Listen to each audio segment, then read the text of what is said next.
Happy first Sunday of Lent, everybody. You may have noticed that I am not in my office right now. And yesterday, when I turned on my computer and tried to get on the internet, I found out that the Ethernet internet connection was not working. And as it turns out, all of the Ethernet internet connections on the second floor are non-functioning because the switch is fried.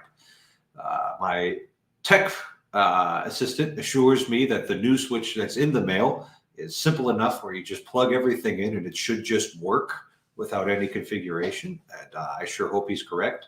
But until then, welcome to the basement because there's a Ethernet port right there that works, and that's what we're going to be doing.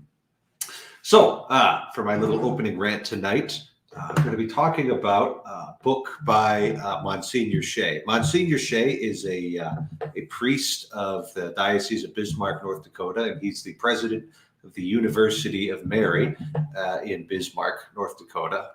For a time, I think he was the youngest university president in the country. And now he started publishing some books. The first book was called From Christendom to Apostolic Mission.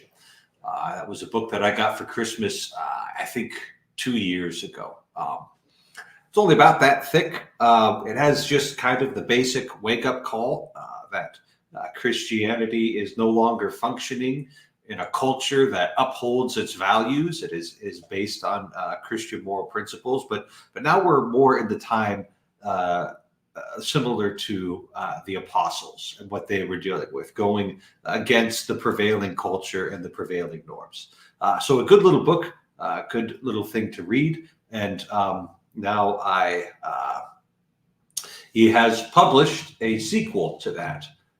It's called The Religion of the Day. And you notice he doesn't put his name on it. He's very humble, but he was the one who wrote this. It's called The Religion of the Day. It's a sequel to From Christendom to Apostolic Mission. And once again, he continues really hitting things home well.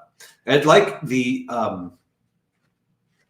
religion might, the title of it might imply, it's going over kind of the dominant religious landscape that we are dealing with. Now, this is the tricky thing about religion, is that your real religion is for the most part opaque to you. That what you really and truly believe is not something that's going to be immediately obvious to you. What's really important. You tend to look through the world you look through this at the world, right? So, as our little snarky text down below might say, Gnosticism in my church, it's more likely than you think. It's more likely than you think that this subtle religion that everybody's actually operating on is actually what you're operating on. So let's take a look at that. Monsignor Shea calls the kind of dominant religious strain in the West, we could say vaguely, being appropriately vague, he calls it progressive Gnosticism, modern progressive Gnosticism.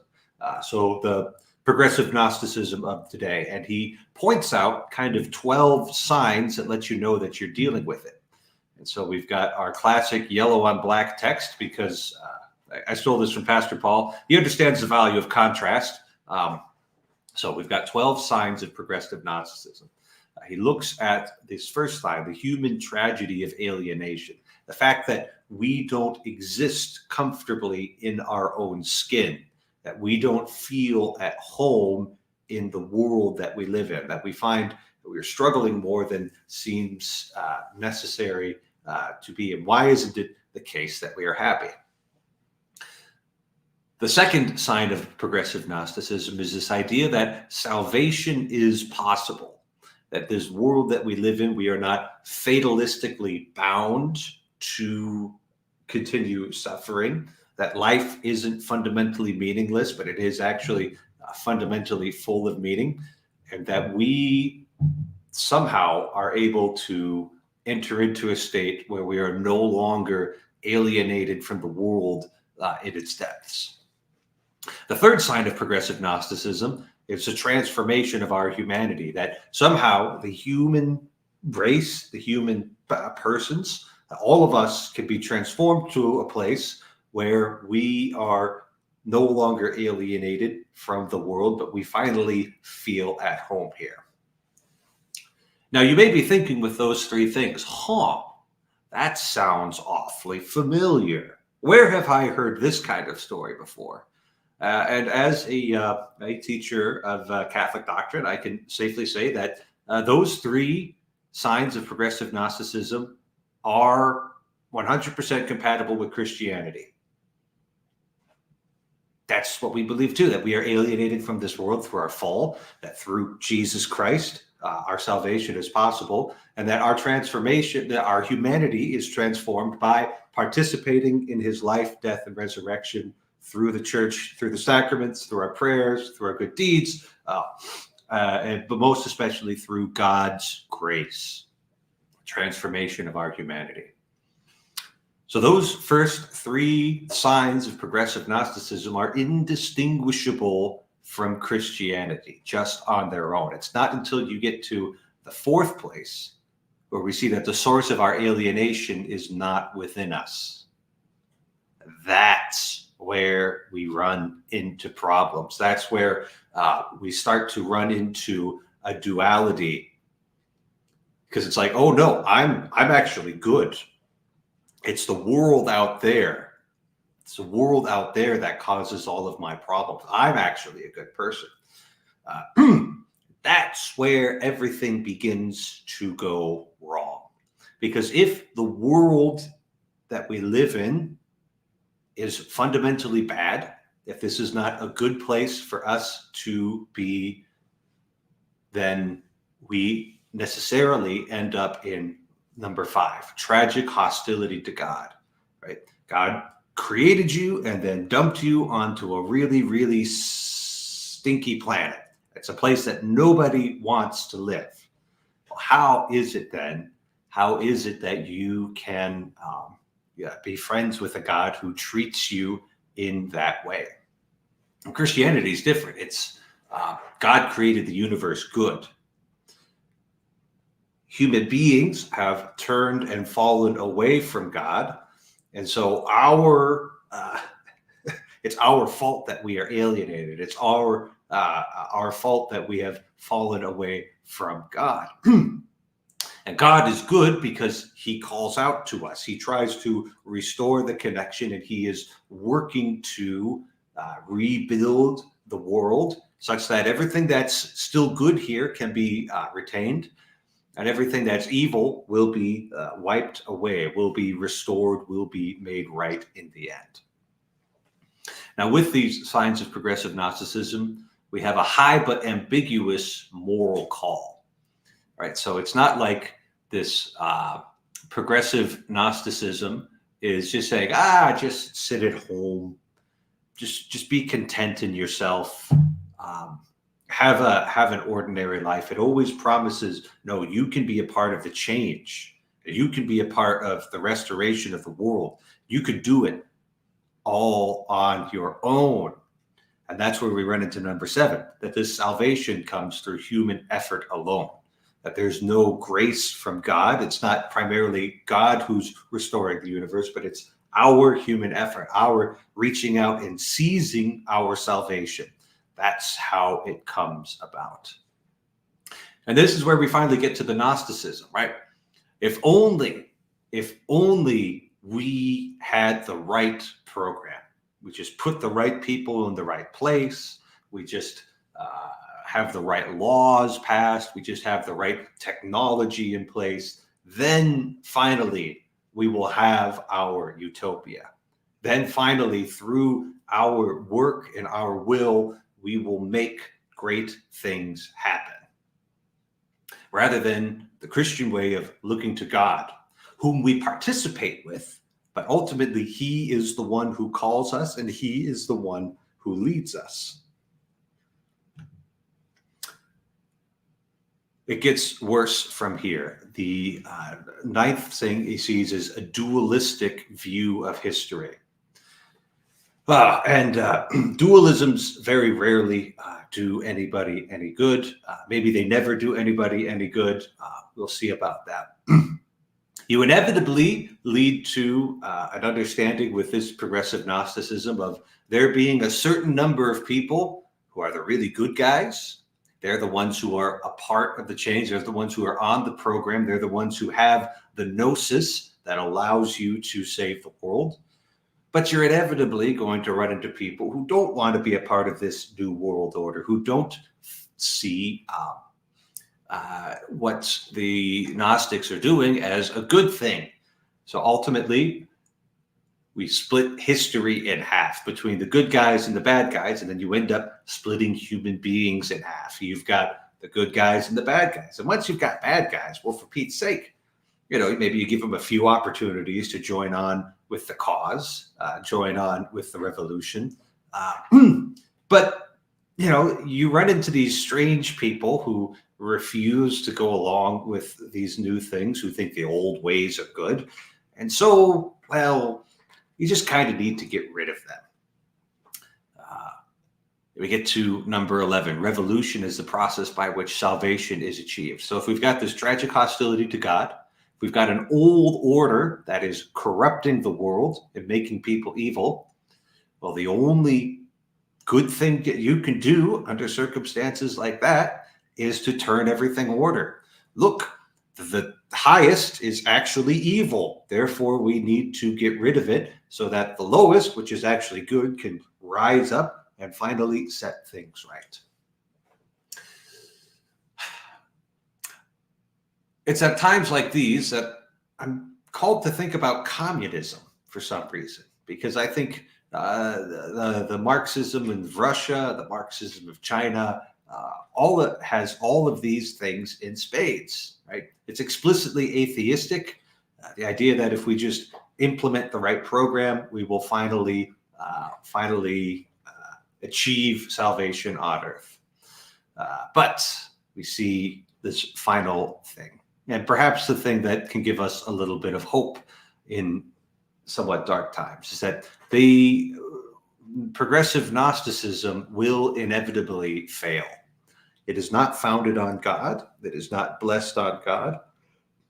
And human beings, when we reach out and grab something, are quite capable of destroying that thing that we reach out and grab.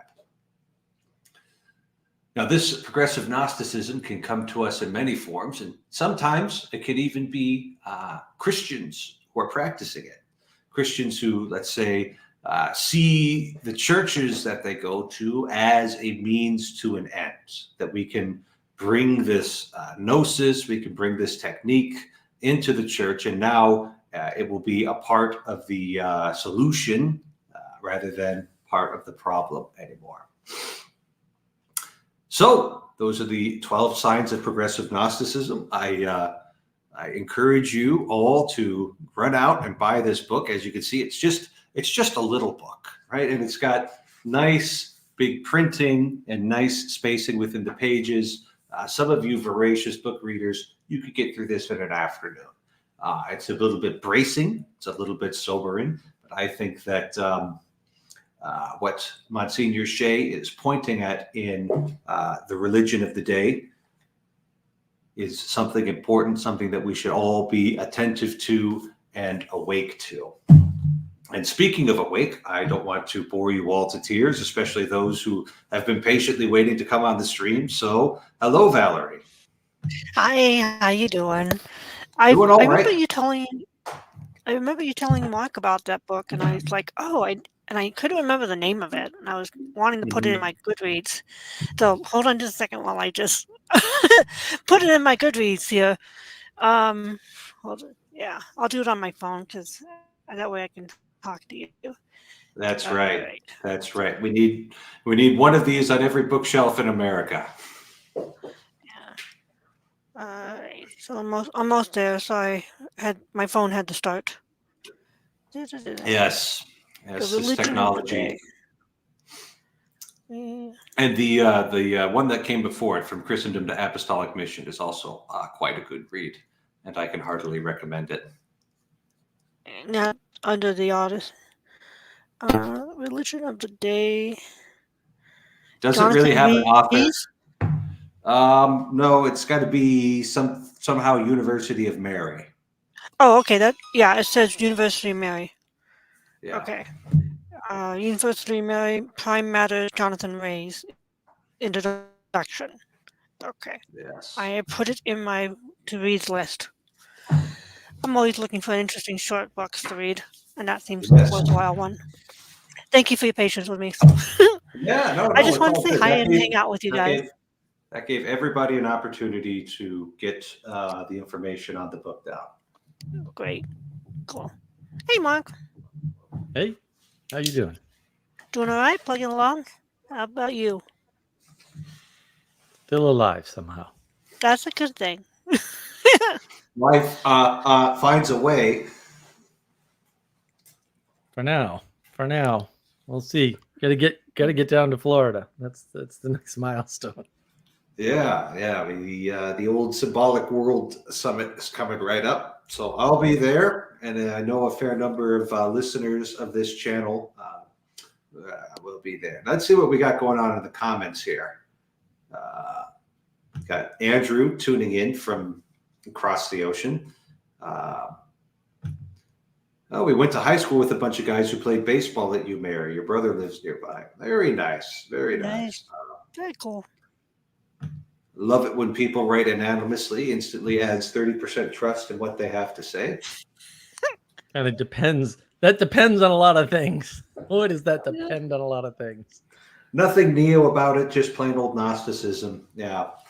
I mean, it's the same pattern. So, yeah, but we don't have to deal with the mythic framing of it anymore. So that makes it slightly different. Where but expecting to see layers of gods. But the solution hasn't changed. And because we think it's new, we think we need a new solution. It's like, no, we already have a solution to this problem. I don't know why we need a new one. Yes. That's the one I'm pushing back against. Like, everybody thinks we need a new solution. We don't. Mm-hmm. Be the change you want to see in the world. Yeah. Dualism is all binary thinking. Marxism imitates the Catholic subsidiarity hierarchy without subordination to God. Just like you have a priest in every town, you get a commissar in every town. I mean, that's No, Marxism is a flattening, explicitly, right? Marxism says the manager, the owner, and the worker are of the same quality, and therefore they should be paid the same amount. That's wrong. That's anti-hierarchical. It doesn't have a hierarchy. It's an explicit flattening of the world, and it's fundamentally evil because of that. Well, there you have it. Yep. False theosis. Ooh, yeah. Do you think it's false theosis right there? No, I think William's onto something, right? Like, at the end of the day, there's no such thing as atheism. There are no atheists, all right? There are people that pretend as though they don't believe in something, and atheism, as stated, and like, no one knows this. Totally fair. No one knows this. Theism comes from this guy Cudworth. No one knows who Cudworth is, although PVK covered it about a year and a half ago now, I think, quite a while ago. So Cudworth has like no published works, and he changed the vocabulary and philosophy. And one of the words he came up with was this idea of theism. And theism is specifically and explicitly defined as belief of a bearded man in the sky. Okay. And the problem is that means that I personally have met, and not saying there aren't any.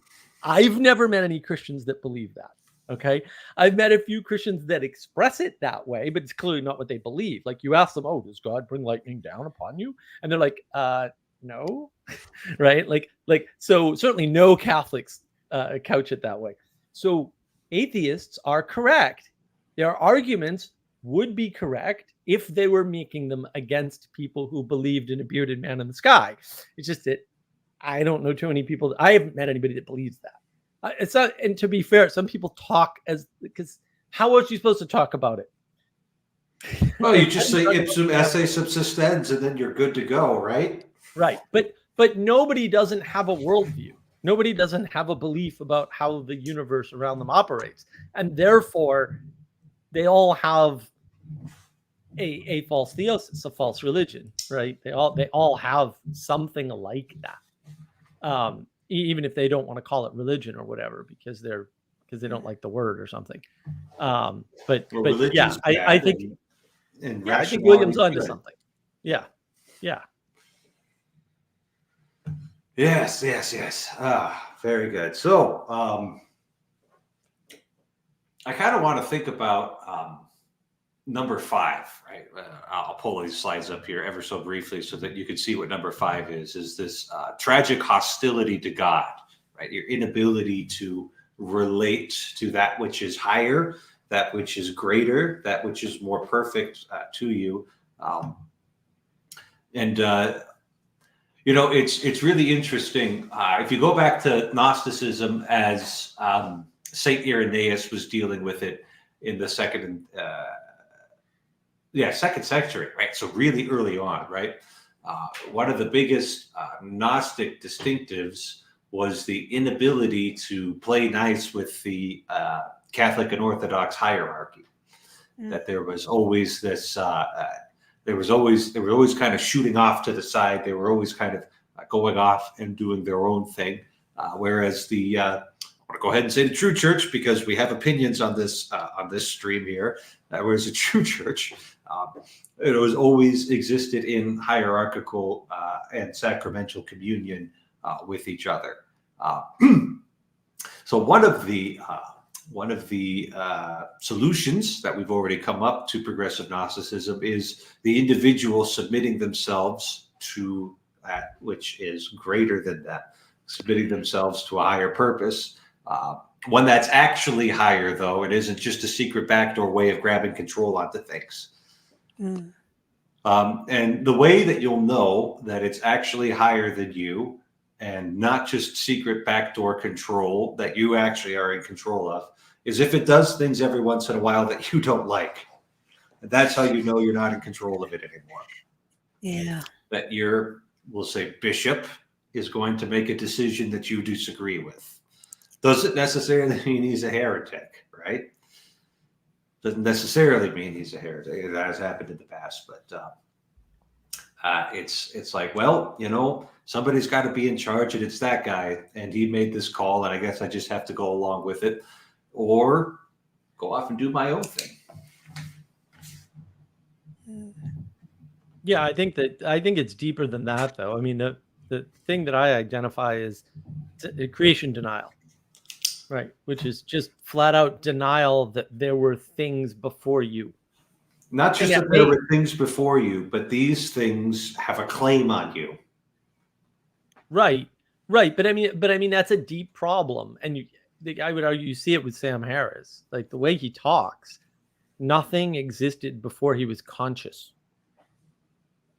And he'll, fret about, well, I was conscious when I was 5 or when I was 10 or whatever. Doesn't he pick a number, right? Like, because you can't make the case scientifically. It's impossible.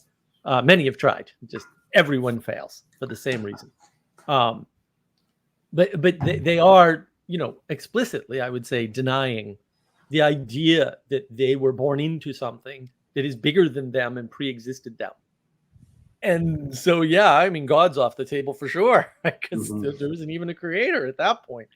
And I think that's really the deep gap with the Christians in general. Like, no, you don't understand how far off these people are. They're I mean, that's the only way you get to absurd results like, what we need to do is design a religion that's not a religion. Or we need to design a religion that's pronatal. I mean, you by yourself or with your group of smart friends or whatever are going to design a religion. That's your plan. You're going to create one. Right. But whereas if you're not a creation denialist, you're like, the functioning of the thing that we want, pronatalism, mystical integration, whatever it is, whatever thing you're trying to get, meaning, whatever thing you're trying to get is already here. Like, we were already born into the world that has these things, right? So that's actually good news right there. I would call it good news. No, because but yeah, it is good news. Sometimes when we're dealing with somebody with deeply silly and wrong and dangerous and destructive ideas, we're going to immediately move ourselves into kind of a pugilistic stance. We're going to try and beat the snot out of that thing, right? Right. But like literally, what we're doing here is, well, at least what I'm trying to do here, is trying to tell people the good news. The good news is you don't have to come up with this all on your own. You don't have to invent it. It's actually here already. And if you just participate in it in the right way, then you'll get not only what you're after, but more than you were asking for. Exactly. For good and for bad. Right. Well, and the real key is, the people that came before you. And this is where I think Vervaeke doesn't really understand the ideas he's talking about to some extent. The distributed cognition through time has already figured this out.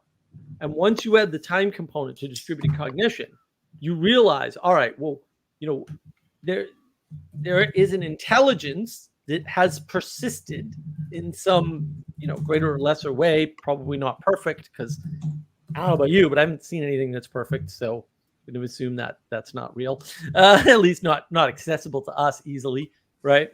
And so that has already manifested, all right? And of course, the Catholics would say, yeah, that's the one true church. That's why tradition matters. That's why symbolism matters. That's why icons are important, right? Because you need all of that, because all of that is part of the distributed cognition of discovering the stuff in creation that makes you a pronatalist, integrates your mystical experiences, or does, whatever thing you're expecting religion to do, right? All that stuff has already been sort of provided to you by the church. Like, that's the reason the church is here. That's the manifestation of the church is that distributed cognition through time.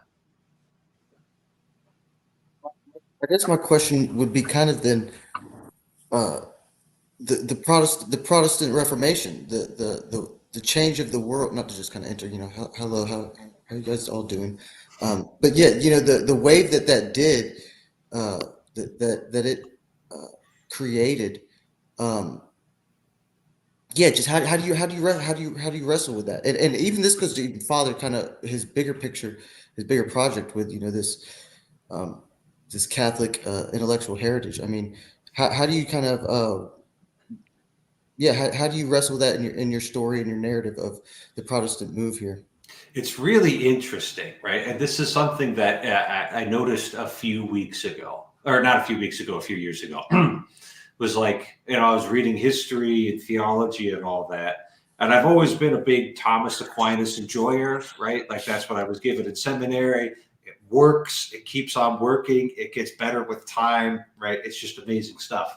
And it was a shock when I noticed and realized that, after Thomas Aquinas died, nobody but Dominicans read him. It's like, oh, that's interesting. These guys clearly the best, and yet, the Franciscans had Bonaventure. Bonaventure was real solid, but then the Franciscans went and had Duns Scotus, and he started to get kind of weird. And then they had William of Ockham, and that's when we get nominalism coming in, right? So the Franciscans went off the rails, and there was all this competition to have the best philosopher when the Dominicans had already won. And you just get this materialism seeping in, right after Thomas Aquinas writes his great works, and they build the great cathedrals of Europe there. Part of it might have been the Black Plague. Part of it might have been corruption in the church. I don't know. You need a real historian to follow these things. But the seeds of the Protestant Reformation were there in the 14th century. Right, there was this creeping materialism. You could even trace it back further to the 8th or 9th century, and some of the debates that they had over the nature of the Eucharist, which Thomas Aquinas solved, but nobody ever talks about that. Actually, we talk about it a lot. Just this materialistic way of thinking about it, which I think manifests itself in the more extreme parts of the Protestant Reformation, where they're smashing stained glass windows, they're burning icons, they're destroying statues, they're no longer practicing the Eucharist weekly, all of these sorts of things, where you get the inability to comprehend the spiritual because you're locked up in a overly, if we're going to use the McGill-Christ framework, overly left brain way of looking at the world.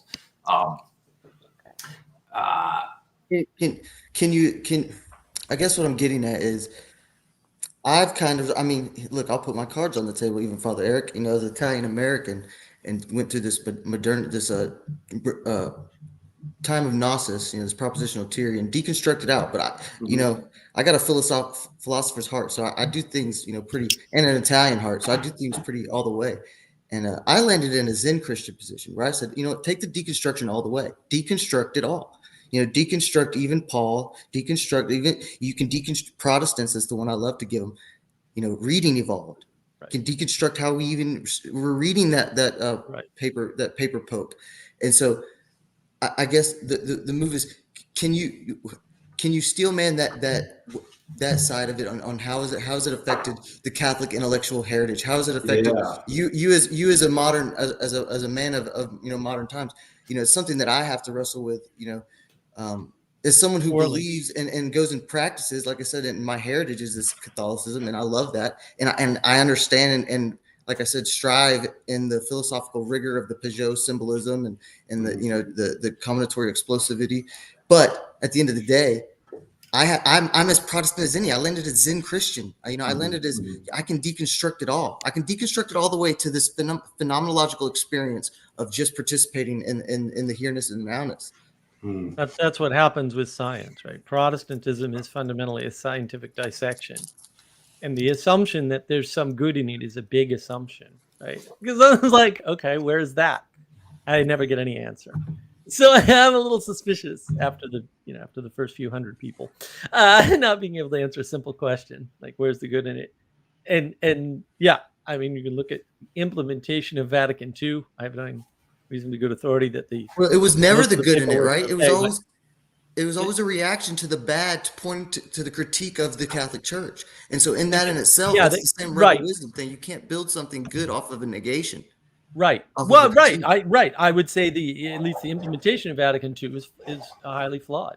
And that's part of the problem. So what good came out of the Protestant Reformation? I don't know. I'm waiting to hear one thing, and I haven't. Yeah, well, and that's kind of what I want to offer to Eric. I guess if I was trying to still man, like I said, it got me to the point to where I was able to deconstruct all and still find this community and this intellectual heritage. You know, I'm the John Vervaeke nerd. I think the cog-sci vocabulary. I'd love to hear your opinion on that, Father Eric. Sure. The cog-sci vocab is just fundamental to this, whatever this community is. But so yeah, I would just, you know, I guess like the individual notion, like me and Mark had a stream a week ago or so where he really took a hammer to the notion of individualism, and I agree. And I went down, you know, different pseudo religious political ideologies, you know, when I was wrapped up in politics and stuff and investigating this stuff. But the fact is I still embody, like, there's a little individual in me. There's this little Protestant in me, you know, and I want to, and maybe it's just me. Maybe I'm just no. Listen. So this lines us up to another chapter in Monsignor Shea's book, which has it all. It's called Catching All the Diseases of the World.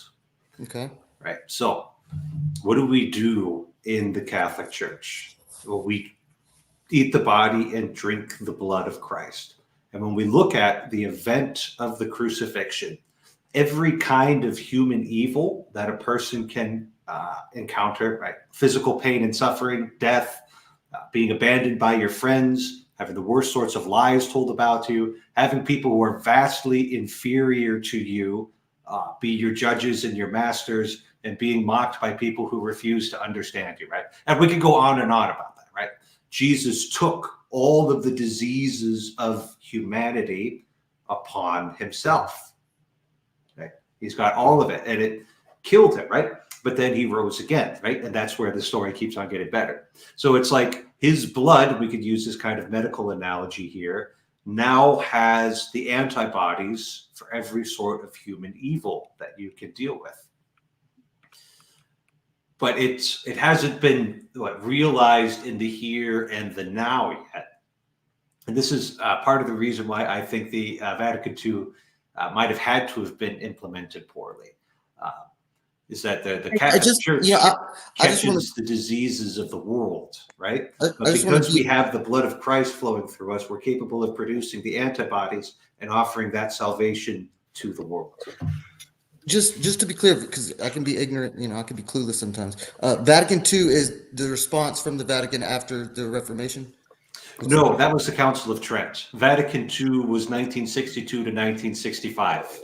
Okay, see, And it there. was explicitly in the eyes of most, like, we've got to modernize some things. And there were some things that needed to be modernized, right?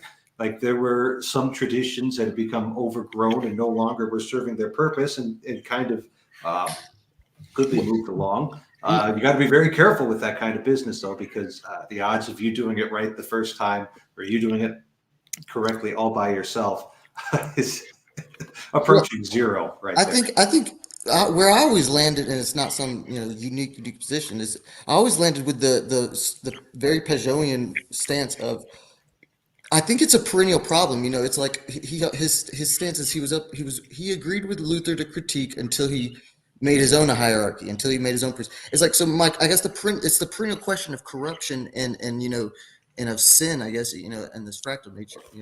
Christians, we get the notion of fractal sin very well with the original sin, but it's when do you rebuild and when do you reform? When do you revolt and restart and when do you reform? I think that's a perennial question. What if never? What if never? Like, what if that's the problem? Mark, I agree. I also would say that is as maybe a deep right. I mean, if we want to put on the very gross, disgusting political lens for a second, that's as deep right of a position as you can go. Right? Is the faith in the tradition so faithful that it says, hey, no, there is no reform, that our ancestors got or did their best, and we're going to continue that journey into the infinite unknown. Right. The problem isn't the criticism, because a proper criticism is a healthy thing, right? The problem is in what you do about it. And the assumption is, and you see Vervaeke makes this mistake or made it early on, right? He said, the problem with the church is dogma, because the problem with the church is obviously not dogma, by the way, right? Because dogma is not in the church. Dogma the problem with church is the problem with everything. The church is the problem. Right. And so the solution and I'm not like, I don't want to impugn Luther, because I don't think he was an idiot, and he not his followers, but he repented, right, on his bad ideas. Or he also got in with the politics, the political princes. Well, whatever. That's not, see, to me, that's not relevant. That's going to happen. Like, you can't avoid those things. So saying like the problem was you got wrapped up into politics is worthless, because everything will get wrapped up into politics. So I guess my point is could he have just focused on himself and been a monk and tried to reform from within and keep the... Well, that's what he should, right. That's what he should have done. So my point is, the people that came after him, at the very least, I don't know that he did this, people that came after him, their solution was, well, the church is corrupt, therefore we need a new church. And it's like, no, humans are corrupt, and therefore building a new church is not going to solve your problem. But see, I go as the philosopher, and I say, okay, so corruption as such, what do you do? Corruption as such, and it's like, repent. I agree, Mark, but I'm call out evil. Well, the problem we have now is no one's calling out evil. So you got to call out evil, right? Even if you do it poorly, because you're not perfect. So like, you would just have to submit to the fact that you're going to call out evil imperfectly, right? And then you have discernment over what. I think you're right, too, because any other move, even the acknowledgement of like, oh, we must address corruption. Now you're in the Protestant predicament where it's like, okay, how you address corruption can be corrupted. And you're I didn't say address. I didn't say address.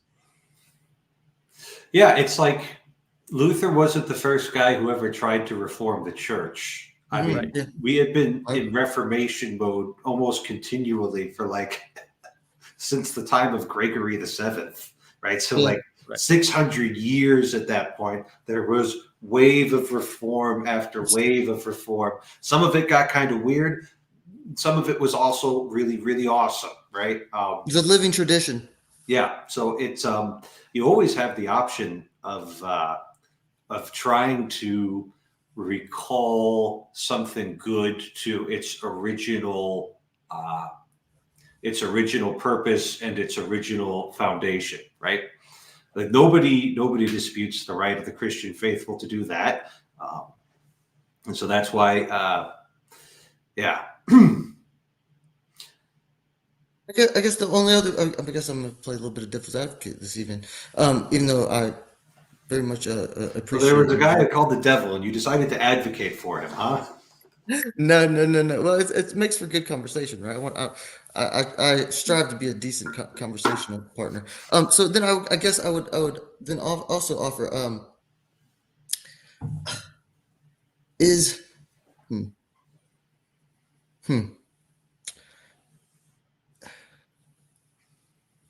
Yeah. So I guess then it stays with me. Then the perennial issue of how are you ever going to adapt to anomalies? How are you ever going to I guess unless you're assuming that your tradition is so foolproof that it's taken into the and I don't get me wrong, I'm a Christian. I think Christianity has the best stance for dealing with anomalies, dealing with change, dealing with I mean, the anomaly is the best word I can get, but there has to be some rigidity has to have a way to the strict rigid faith has to have a way to interface and update. Yes. So that's what human beings are for. Oh, that's us. And it does. Well, the Catholic Church does. I love that answer, by the way. Yeah, and I think that's where the confusion is. I mean, people want some simple sort of, well, the Pope will do a decree and everybody will follow it like that. How's the Latin Mass going, Father Eric? I'm pretty sure the Pope's against all that, huh? Well, we are following the letter of the law here in the Diocese of Fargo. Of course. I expect nothing less. Yeah, I've heard tell that there's Latin Masses going on despite his decree. Right? Well, they weren't able to kill it the last time, so maybe they won't be able to kill it this time. That actually seems like a pretty good track record right there. Yeah, and I think that's the problem, is that what we want is like, and a lot of people try to do this, right? Try to redeem Luther. Okay? Luther doesn't need any redemption. Okay. And if he did, you can't do it because you're a human. And so the question is, why are you defending Luther? Like, he couldn't defend his own actions at the end of his life. He repented on most of the stuff he did. Oh, I really screwed this up. I caused a lot of death. Yeah, he did. And he knew it. I'll just do the phenomenological, like, let's really get into this vulnerable, in the moment thing. I'm doing it myself, Mark. I'm exemplifying it. It's the acrasia within me. It's the inner conflict within me. It's the modern man of me. It's the Protestant within me. It's this. I did the logic, reasoning, and philosophical, like you said, deconstruction, all the way to reading Zen Christian books, to where I was at the threshold of Zen Neoplatonism. Haha, with the JV stuff. Yeah, at the threshold of the Zen Neoplatonism, where you can see the nothingness and the one as the inversion. But then I just took one more step and found the symbolism of Christianity and the phenomenological stance of my heritage and going to participate as church is very easy. So Matthew, hold on. So I just want to point something out. This is a very familiar story, and let me just recast the story for you, right? Because a lot of people go through this. I don't think it's deconstruction. I think that it's rather explicit, right? What happens when you look into the abyss? The abyss looks back at you. Amen, brother. Well, let's think about that for a minute, okay? No, amen. If you're sufficiently, we'll say, capable or rational, if you want to use that term, I'm fine with it here. Like, fine, you're sufficiently rational, and maybe not everybody is. In fact, maybe most people can't be rational at all ever, right? But I whatever. appreciate the JV distinction. We'll just say certain people are sufficiently rational to break things down in a way. It doesn't matter how you break them down, because again, your story is very familiar. I've never heard your path before, ever. Just to be clear, this is a unique story for sure. And it's your story, and you're the one that went through it. No one else probably has gone your path. I'm fine with, I think that's true. We all have our own little path, right? But fundamentally what happened was you tried to rationalize and break down the world. And what you find is the ineffable staring back at you. If you want to put it that way, or if you're a Christian, you say God stares back at you. No matter how much you try to, quote, deconstruct or, rearrange or rationalize or, make logical and reasonable the world, at the end of the day, no matter what you do, how you scientifically divide things, you end up with the creator staring back at you. It's inevitable. And for people who get that far, and I would argue that a lot of people never get that far because they're just not capable of doing it for whatever reason. I don't even care. There could be lots of reasons they're not capable of doing it. That's a problem for them, right? For the people who never get that far. The people who get that far, yeah, they have a great experience. But this is like the alcoholics who say, well, I hit bottom and therefore everybody has to hit bottom or they're not going to get better. Most people hit bottom and die. I don't think it's a great solution. And so the question becomes, well, what is the solution for the people who either aren't able to rationalize their way, or if they hit bottom, they'll die, right? Like, what is the solution way before they get to that point? Because, and that, I think, is where the Christians in general, the Catholics too, right, are missing the ball. Like, no, these people are way down the well, especially the meaning crisis people, but even the crisis of faith people are further down the well than you realize. And your rope is not long enough. This is that's part of the problem. Put it on my tombstone. He always said this is why we have to have conversations. Because actually, just in this conversation, I've, hearing you and then my inner bouncing up that stance I wasn't gripped by that stance near as much as I thought I was. I don't find that split of accretion near as strong as I just literally 20 seconds ago said. I have this. It's because because what you can do is, and this is probably against what you're trying to say, but it's my nature. I can actually still apply that same thought to what I was just describing to you and say, look, there you go. There's your issue right there. And your phenomenological participation in your heritages, what the world has, the Heideggerian thrownness, like that's the best you can do, man. That's why Pageau is so damn wise. It's like, where do you stand? Where do you start, Mark? Where do you start? And where do you start? Go participate and play and right. love. Yeah. Well, right. Well, if you're able to actually break it down properly, and you're probably not, but you are, Matthew, clearly. Some people are, right? They're rare. And that's why we follow guys like John Vervaeke, myself included. Well, like it's the beauty of this. It's the beauty of the of scale. And we could talk about this because I touched on a stream. Is the mystery of what the hell is scale? What is scale? Excuse my language, Father. What is scale? I think there could be a good philosophical discussion on what is scaling. Because that is the beauty of Christianity, right? Is the person with very theological interest can appreciate the love of God and love the world in the proper stance, and the greatest theologians such as Aquinas. But that's the problem, right? We get attracted to somebody who seems to have it figured out, right? Whether it's John Vervaeke or it's Jordan Peterson or it's you or whomever, it doesn't matter, right? And then they, for their part, because people we like to cooperate, very cooperative creatures. Nobody in recent times has any appreciation for how cooperative we are. We're massively cooperative, even though that Protestantism, and I would just call it rebellion, is it's Kopkin, the Russian. Yeah.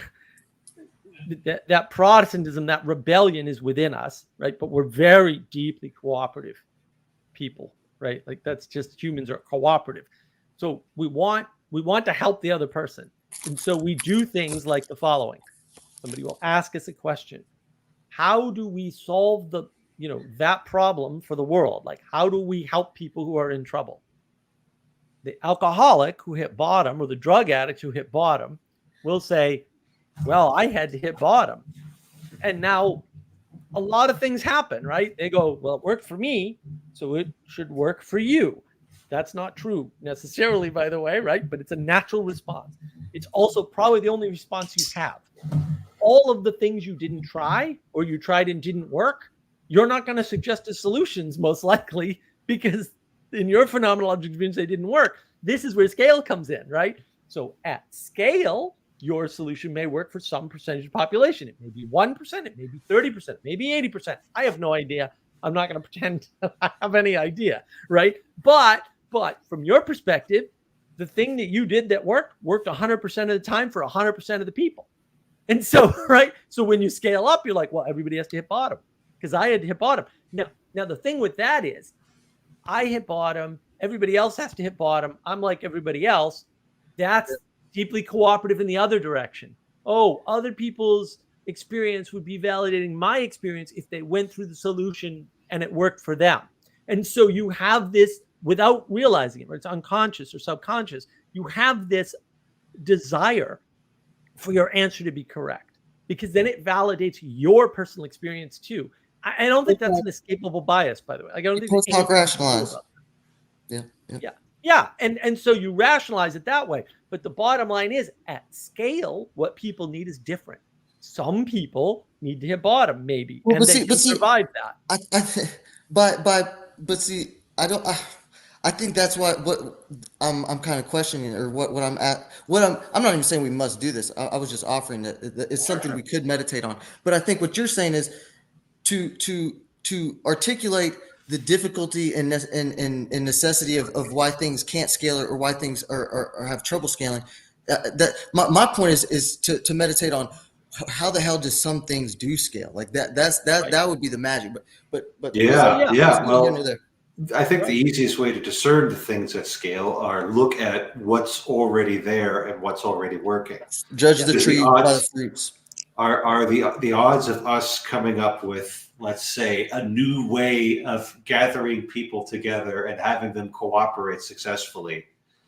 Like, I'm not going to say it's impossible, because I haven't seen all of everything ever, but I'm thinking we've probably figured out all of the ways to actually do it. Right? It's a little bit of your man Peterson, a little bit of your man Taleb. They go. I was just going to say, unless you take into account what you're doing right now, Father, I'm going to call performative contradiction. But I agree. But if you do take it, I think the only thing that. So in the academy, right, in like the University of Paris, they would have times where they would just do disputed questions, right, where they would get the professors up there and they would just try to hack out a question. It was a little more structured than this. Like, this is literally the open mic, so we've got random people and Mark always coming on. It's a little more open to that. The only thing the technology does is just broadcast it farther, right? Increase my power, but no, having people watch other people talk things through, it's like that was Platonic dialogues, right? No, I agree. I mean, I could push you on the proximity. I mean, I have no idea where you're at right now, so we're able to do this approach. But I agree with your larger point. I agree with your larger point. Yeah. And so, things like liturgy, that's not going away. It takes all sorts of forms. The military has liturgy. Churches have liturgy. Public sessions have liturgy. Like public bodies, you go to a baseball game, there's liturgy there. Maybe I could steer it this way.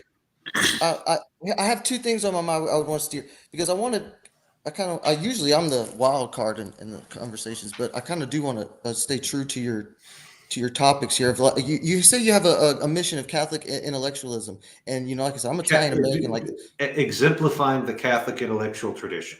Yeah, excuse me. There you go. Precise with my language. Thank you, Father. And as a Italian American, I mean, and someone who's a philosophical nerd. I mean, you strike right at my core, and someone who's going to Catholic church, by the way. Like I said, as kind of like a phenomenological, just participation. I guess I would ask, like I said, that would be my bone to pick, I guess, with the Protestant thing is can you paint on where that move fits into that tradition? Do you find it as completely binary and separate? Or I would say, as the JV nerd, for more personal, can you just comment on what John Vervaeke's work and his cognitive science stuff, his vocabulary has laid out for you? Just because I find that so fascinating. Let's go one at a time. Yes, sir. What move are you talking about? I mean, me and Mark went at it at another live stream, but the individual move, the Protestant move, to take in the democratization of authority.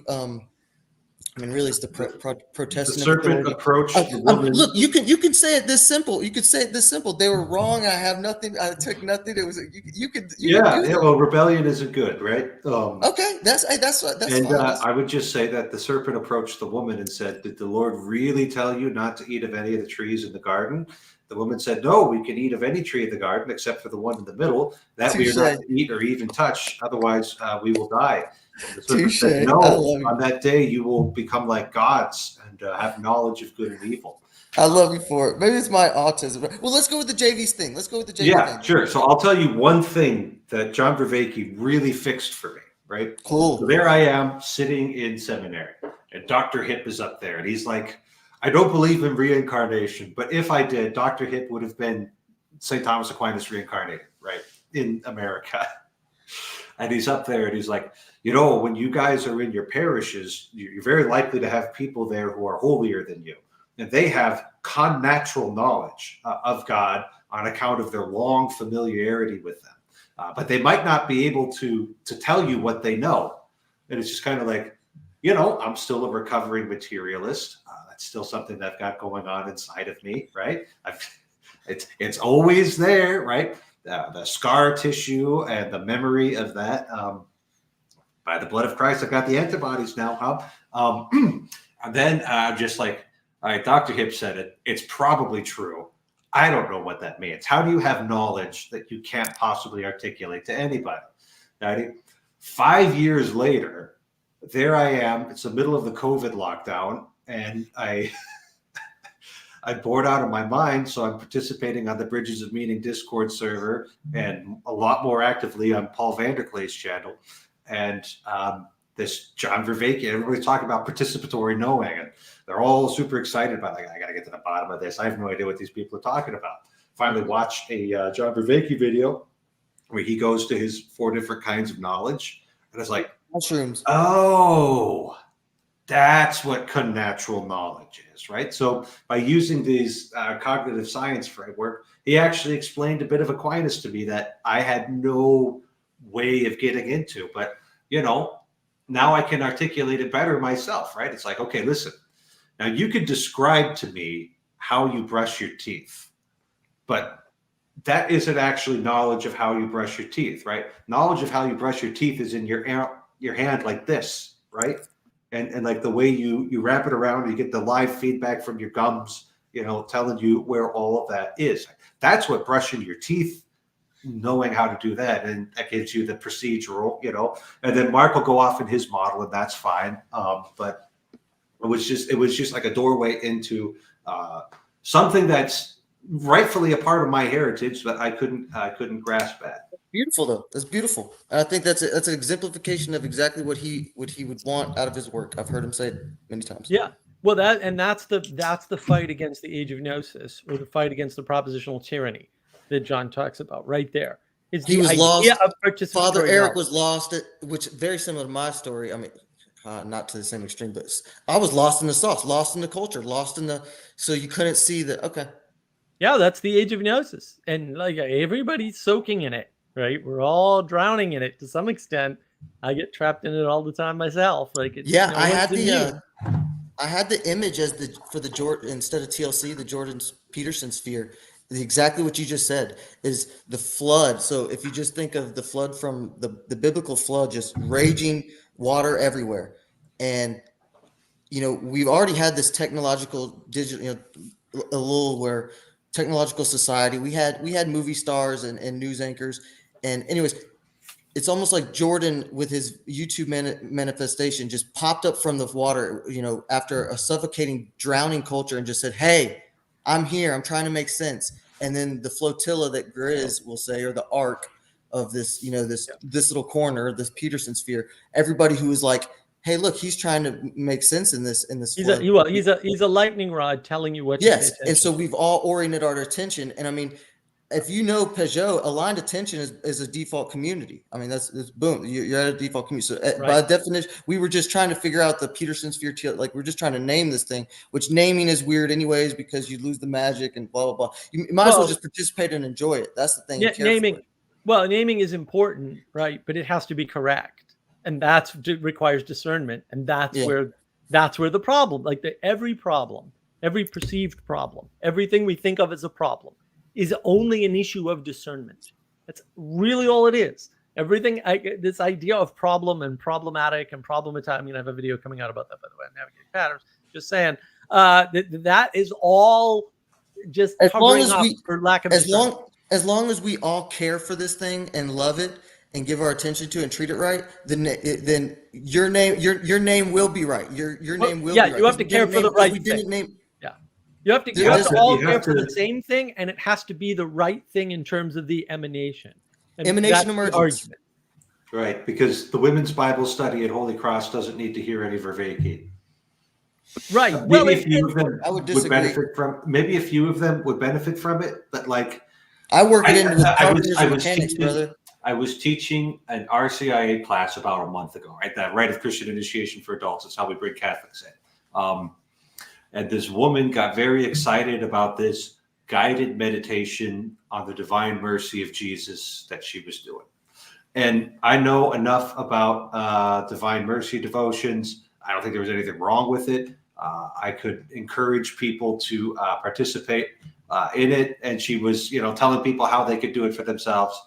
And it's like, you know what? That's great. I'm not going to do it because I'm not a middle-aged woman. I'm a priest, and I'm interested in different things. And this is we were talking about this earlier. Like different things work for different people. This divine mercy meditation would really probably nail a certain temperament really well that really just needs to hear how precious they are, how loved they are, how much mercy God wants to give them. That's the message somebody really needs to hear. The divine mercy is really going to nail them. But,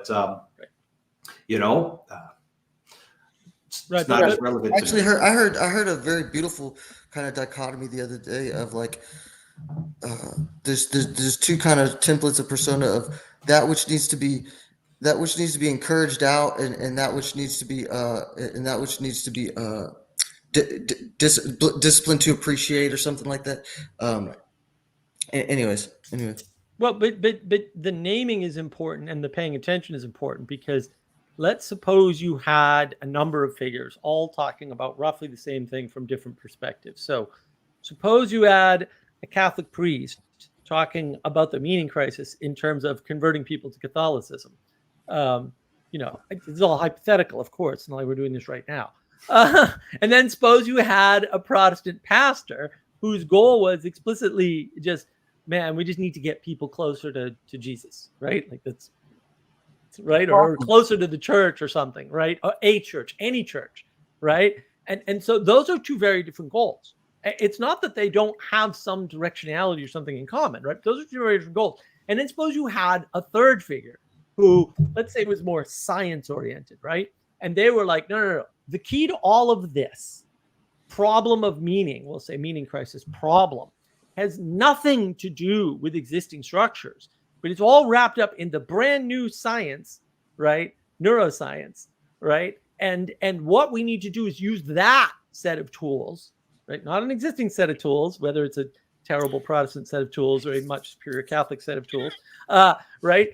Instead, right? And then what if you had other figures out there who were like, listen, the real key is symbolism. And let's suppose that you had to decide, right? You could add other figures. You could add Peterson and say psychology, right? Let's suppose you had to decide which approaches you needed to pay attention to. Okay? So you would do that through the name. That's how you would do it, right? Because again, how does anybody ever know? How does Jonathan Pageau, by his own admission, start to do the symbolism work that he knew about all along, but was not doing? It's Jordan Peterson. How does Vervaeke get his Awakening from the Meaning Crisis series? That's all Peterson, all of it, every bit of it. And again, like there's some backstory that I happen to know because I worked for the Peterson Foundation. I agree with this. Right. So the name matters. You can't do the name based on some random person that came by as a critic of Peterson and only pays attention well, because then nobody can pay attention to all the work, only pays attention well to some of the work, some of the time. I agree. Right? I see what you're saying. So, You're so really you need to be looking at the top, I see what you're saying at the now. beginning. The starting point for the whole meaning crisis thing is Peterson. And so if his name's not on it, or if a reference to him isn't in it, I would say it's missing the proper emanation. That's still my argument. And you can disagree. That's fine. But that's the way I'm reasoning through this. Yeah, that makes sense. And we have a timeline up on the website. We're still working on the website, but there's a timeline up right now. It looks pretty good. It's a good start. It's a good start. It's not complete by any means. Well, I Hey, mean, John. if you were to put on a complete timeline, it would be as big as the universe itself. So Probably. Well, it wouldn't be that. there has to be some sorting there. Yeah. Interesting. I Hi, still Jim. haven't written, Oh, go ahead. my essay for you yet, Mark. I'm aware. Oh, of yeah, this. yeah. You owe me an article. Well, so does Vanderturkey. So we'll have to get him on it. And I mean, I guess I could just throw this random thing is I've stumbled onto the best priest I've had in my life. I stumbled onto here in Midland. Just got lucky. Just hits home runs. Dropped in metanoia the other day, like, just hits home runs after home runs. That'd Really, be a really. good thing to preach on Ash Wednesday. The Everybody problem shows up is on Ash Wednesday, and they're ready to get their butts kicked a little the bit. problem is they're doing some weird. He does every other Sunday. It's annoying. Whatever. It's probably a shortage of priests. My butt wasn't kicked on Ash Wednesday, but my knees sure were because we don't have kneelers. Oh my! Listen, That So was were you? this was ACNA, it's Anglican, but it's not Catholic. But that was the most kneeling I've ever done, and I was like shifting around trying to like. Anyways. Yeah. That's why you become a priest, because you kneel a lot less. Oh yeah, and then you can go and say Anyways, but I at the risk of derailing too much, I don't think. Yeah, we'll see. This is the open mic. We go everywhere. Fantastic. Yeah. So I was discussing, debating, arguing with, Father Eric, I'm sure you saw some of this, but in the Orthodoxy channel about the charismatic stuff, and like specifically speaking in tongues. And what I'm trying to figure out is, because like there's a couple of us current and former charismatics on BOM that are trying to figure out this. We've come up with this fire and fireplace analogy. So the fire is the charismatic stuff. The fireplace is the organized, structured church. And so you need a balance of both of those things, right? Too much order on one hand, too much chaos in the other, whatever. Pageau. So what I'm wondering is, because like it doesn't seem like the Orthodox have even tried or even investigated integrating this charismatic stuff in. But the Catholics have. And so I'm wondering, like, how do you, because on the worst excesses of the evangelical non-denominational charismatics, it's just anything goes basically. It's the fire and it's burning a lot of things down, and it's not good. But you also don't want a dead fireplace that doesn't even have a spark in it either. And so I'm curious to hear how the Catholics have like theologically integrated this. If you guys have been able to, what would you say? How you've put the fire in the fireplace? Yeah. So the first thing I want to say is that we're nice and big. So there are plenty of people who, at their first sight of kind of charismatic practices, they kind of decide, I don't really want to do that. And then they just go to another parish or even another mass at the same church sometimes. And then they just don't have to do that, right? And that's kind of the Catholic understanding of a charism, is that, they aren't distributed equally, right? It's not like everybody gets the exact same. It's not like you get your Holy Spirit rations, right? That the same Spirit works differently through different things. Now, the time of the Catholic charismatic renewal, that was the 1970s. So we were trying lots of things at that time. And frankly, out of all the things that came from the 1970s, a lot of good has come from the Catholic charismatic renewal. So I look at, especially a lot of the faculty they have at Sacred Heart Seminary, which was where I went, but it's got a lot of very prominent, I would say not just prominent, but also holy people in the church. You've got like Dr. Ralph Martin, Dr. Janet Smith, Dr. Mary Healy, Peter Williamson, all kind of connected with this Catholic charismatic movement. Really borne great fruit there. So we got not everybody has to speak in tongues or even be around those who are speaking in tongues, right? It's because it's something that we hadn't really seen before, right? And then, we've got a broad enough theological umbrella to be able to have conversations about this. So you go to the same seminary where you've got a fairly strong charismatic presence, you've got charismatic priests, you've got charismatic prayer groups that are available for everybody to participate in. And then you've got Dr. Philip Blosser. He recently published a book, which I had recommended to Vigilant Dreamer on Bridges of Meaning Discord server. It was kind of a takedown of the charismatic notion of speaking in tongues. And maybe you saw a bit of that conversation there, where he is interpreting the relevant chapters of the New Testament to always mean that the word glossa means ordinary human speech. A language that somebody can actually speak. So when we go to Acts chapter 1, 2, when the Holy Spirit comes down, the apostles are speaking different languages that uneducated fishermen from Galilee really shouldn't know. And then when we get to 1 Corinthians chapter 13, it's not 13, I think it's 11 or 12. I'm Catholic, so I can get kind of close, but I usually don't nail it down to the verse there. And we've got Google to fix that for me. Yeah. And what drives me nuts about this book is that it's going backwards in time. So instead of starting with the New Testament and going forwards, it's because I know you and Sam Adams only care about what's in the New Testament, right? Like that's the main thing. And it should have a certain priority to it, right? So it's like I got to wait for volume 3 to come out before I can argue this properly. But I think if I've been able to put the argument together is that some people could actually read the Hebrew and interpret it. I don't know. I haven't read volume 3 yet. It's coming out.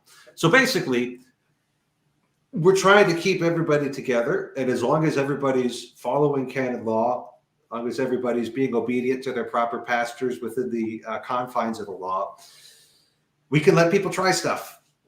Yeah, well, it's so interesting to me because it seems like the Catholic Church is much more of a top-down, centralized church than the Orthodox Church, and it surprises me that the charismatic is, as opposed to the Orthodox, where it feels like, oh, they came up with hesychasm however many years ago. They're doing this theosis thing. It's because we have this top-down organization, it allows for things to come bottom up. Exactly. Right? Well, it can support more variation, and like that's not like a religious churchy thing, right? You can actually go to, say, history, right, of I don't know countries, although calling the United States a country is incorrect, different problem. And you can say, what makes something like this huge, just giant area called the United States so successful relative to these much smaller areas, right? And part of it is we have a very large, deep hierarchy that's set up in multiple stages. There's 4 stages to the governmental hierarchy of the United States, right? Because you get the federal government, state government, then you've got the county governments, then you've got the local governments at the very minimum. So this is kind of an impressive hierarchy there, right? And because of that, the United States as a country, even though it's not a country, it's more of a nation or something, is able to have a lot of experimentation and take the best of those experiments. And you also saw that with something that was also deeply hierarchical in a very similar fashion, although not the same. Maybe parts of it were the Roman Empire, right? Why is the Roman Empire successful? Part of it is its size. What about the size is successful? Because a large thing like, say, Alexander's empire or even the pharaonic empires of Egypt, historically, they didn't have that feature. Like the growth wasn't there. The experimentation wasn't there. Why? Because they had a very shallow hierarchy, right? And a shallow hierarchy cannot support the same level of experimentation. It can't afford to because it can't manage it. Because a flat hierarchy means you've got a lot of people at the top but that's not a lot of people, right? Like you have a relatively small percentage of people running things. In the United States, there's actually percentage of population, huge percentage of population in the government running things. There's far too many people in the government not running things, and government contractors, industrial machine and all that nonsense, right? But certainly the idea of the deep hierarchy is the thing that enables the experimentation, and that I think is what you're witnessing. But that's a phenomena everywhere. It's not just a church thing. That would be my argument, John. That's interesting. So it's not even more like centralization versus decentralization. It's just how many levels stack up. Okay. Yeah. Right. Well, that's what everyone's missing. They're all missing the depth and the problem of depth. So the problem right now in the Orthodox Church, I have it on good authority from my other father, Father Ignatius, who Father Eric's going to meet in Tarpon Springs because he's going to be there. Father Ignatius was telling me the problem in Ukraine is that the Ukrainian church went and severed from the Russian church as a result of some war or something that's going on that I hear tell about. And then the government basically, or forces within the government or whatever, said, well, the Russian church hasn't disavowed your church. And they're kind of like, well, we don't have any control over that. But, we've filled out our end of the paperwork, even if the Russians haven't. And they took over the churches. Right. And why? Well, there's no pope to mediate that. Now, you can make, and this is a valid argument. I'm not falling one side or the other because I'm still not a fan, especially of the current pope. But if popedom in general, the uppity bishop of Rome is a problem for me, still a problem for me, right?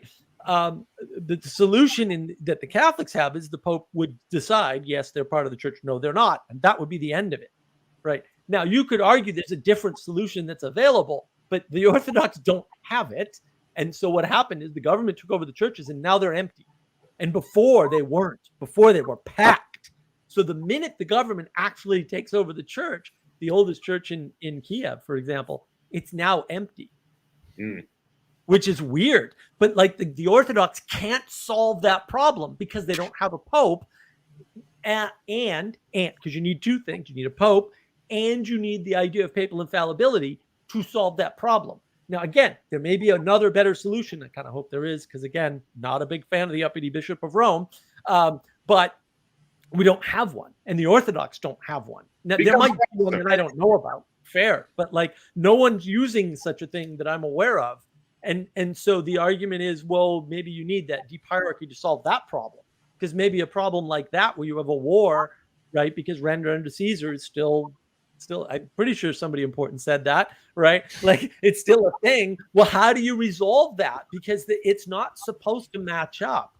And I would say on the earlier point about, this problem of communication, we'll call it, right? Well, do we all speak Latin? Do we all speak Greek? Do we all speak Hebrew? Like, do we all speak English? Of course, because English is a way better language for lots of reasons. It doesn't matter. What matters is that we all have the same liturgy, which is roughly that participatory knowledge, Matthew, right?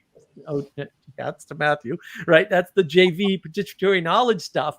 That's what you need to worry about. Not the language that the Bible's written in or the priests are using, right? It's the sanctity, or we'll say, the sacredness of the liturgy and the modes of participation. And they don't have to match exactly. I don't know what that looks like. Well, you know what it looks like? Go to an Irish Catholic church, go to an Italian Catholic church, go to some South American run Catholic church. You tell me. I will make the argument that the experience is similar enough that it's the same experience, even though when you're there, it's like, oh, this is very different. It's very different.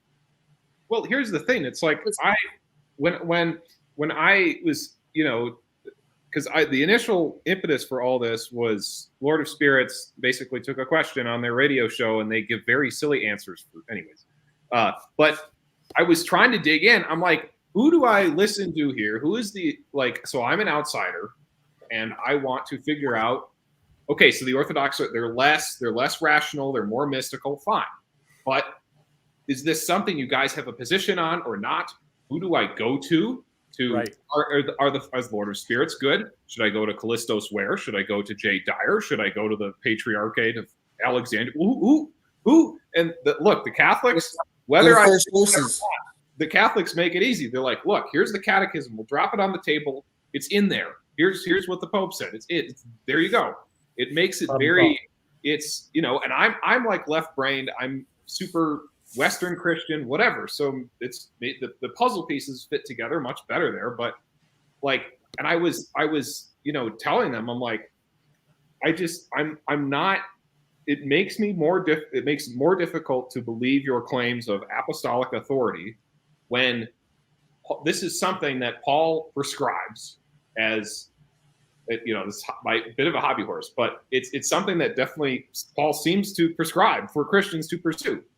And, you know, there's like tons of men and tons of angels, and they appear to be two different things. Maybe it's weird, but it's there. And you guys, I don't know. How are you guys implementing this? Well, how are you implementing baptism on behalf of the dead?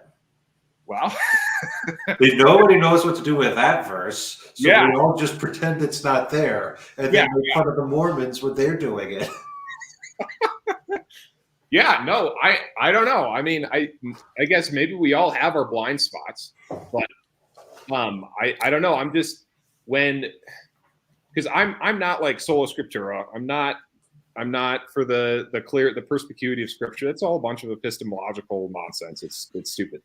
But I'm also trying to like figure out why does there appear to be a discontinuity in the tradition on this practice? Maybe it's not a problem. Maybe it's okay somehow if it seems to disappear and reemerge later. Couldn't it be as simple? I mean, maybe I'm way out of my waters here. Couldn't it have been this simple as it was the technical schism that then just as they drift in cultural, historical confluences, the different sides of Christianity are just gonna manifest and move towards different instantiations, right? They're just gonna have a little bit, just from the cultural and historical confluence of where they're occurring, where they're growing, where they're being taken care of. Yeah, well, that's like Richard Foster's Streams of Living Water. He wrote this book that basically goes, he's got the evangelical stream, he's got the charismatic stream, he's got the contemplative stream. He's got like 6 different streams within Christianity that sort of developed, and there's cross-pollination between denomination and such. So I think that's obviously happened, and it's obviously true. But the vision we're working towards is to reunite all those streams into one and to integrate it into one body of Christ, one church. And if the Pope is the leader, then God have mercy on my soul. If whoever is, then right. But I think God's going to bring these things together, and he works through people to make that happen. And I'm a charismatic, so I'm biased. So I think the revivals that happened in the 20th century among Protestants, and also the fact that influenced the Catholic Church to have make space for the charismatics, I think that's a good thing, and I think that's a step towards that. Yeah. So and I see the Orthodox, they're just like, we don't need it, it's not necessary.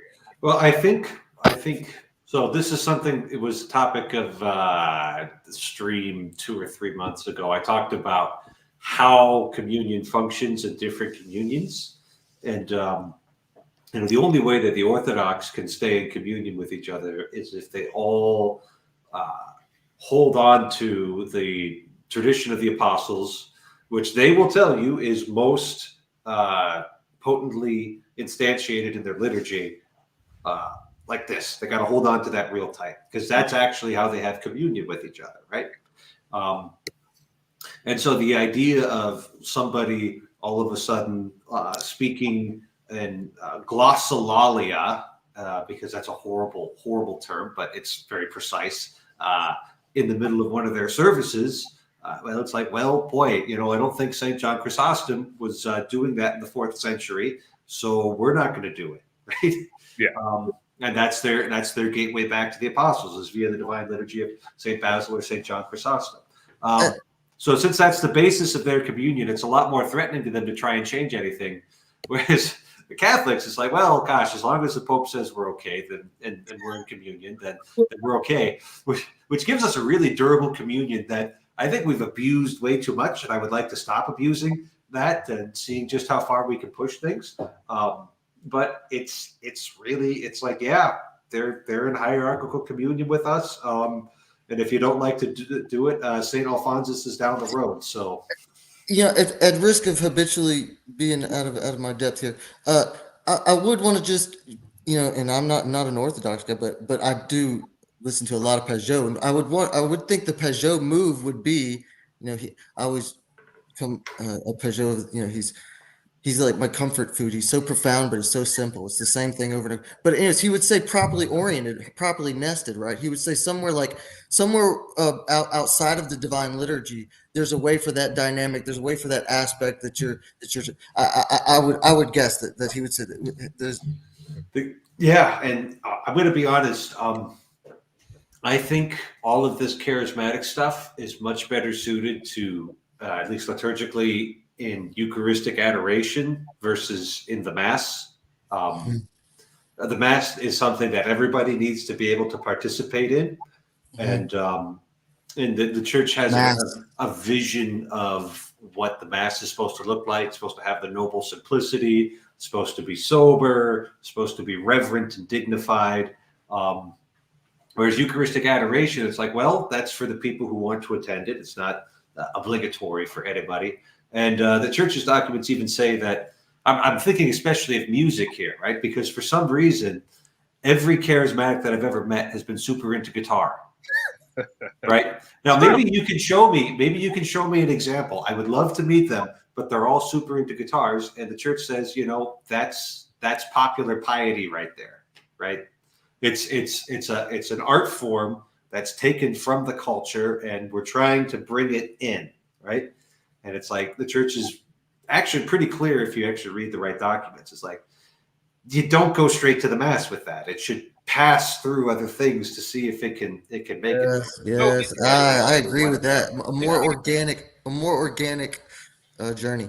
Is the objection to the guitar, is it strictly on the instruments, like we literally can't, or is it that there is a certain style of music that generally comes along with guitar? So the human voice is the most excellent voice. It's the most excellent instrument for praising God. I don't know about mine, Father Eric. That's the thing. Okay. That's the thing. Like your voice, your evaluation of your voice is not relevant. Bro, that's the thing. But the filter is time. And this is the problem with Protestantism per se, is it doesn't understand filtering, right? Whereas the Catholics will integrate things as they filter, right? And so the Orthodox do this too, right? They'll filter things. They filter from below mostly, right? Whereas the Catholics can kind of bring things in from above. The Pope can just kind of grab things, and sometimes those things get rejected, right? The Latin masses, right? And so there's a filtering going on at all levels, and there's multiple levels of filtering and multiple things, right? This is the tall hierarchy, the deep hierarchy that I was talking about, enables different types of filtering, different ways of filtering, right? Different ways of introduction that aren't available in a less robust hierarchy. And so time is a factor for filtering. And, look, I mean, maybe guitars are evil. I don't know, man. They could be. I love guitars. I can't play them. That baby girl hands. But I love them. I listen to them. But hey, maybe that's the path of Satan. I have no idea.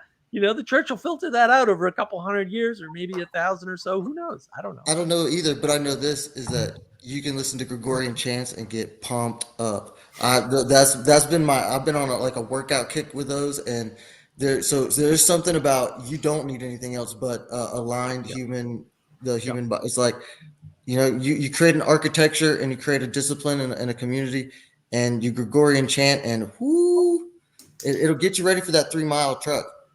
Okay, let me try to leverage two challenges to the vocal only idea. So the church also does allow pipe organs to the degree that they imitate the human voice. That's at least something.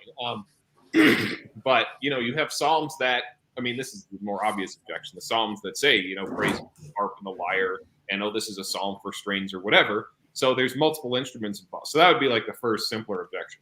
The second one, which hopefully doesn't sound too woke, but I don't think it is. If we're looking at the eschatological vision of all of the nations coming into the heavenly city and praising God in their own ways, or bringing all of their particular ways of worship, you're talking about all sorts of different singing styles. You're talking about all sorts of different instruments.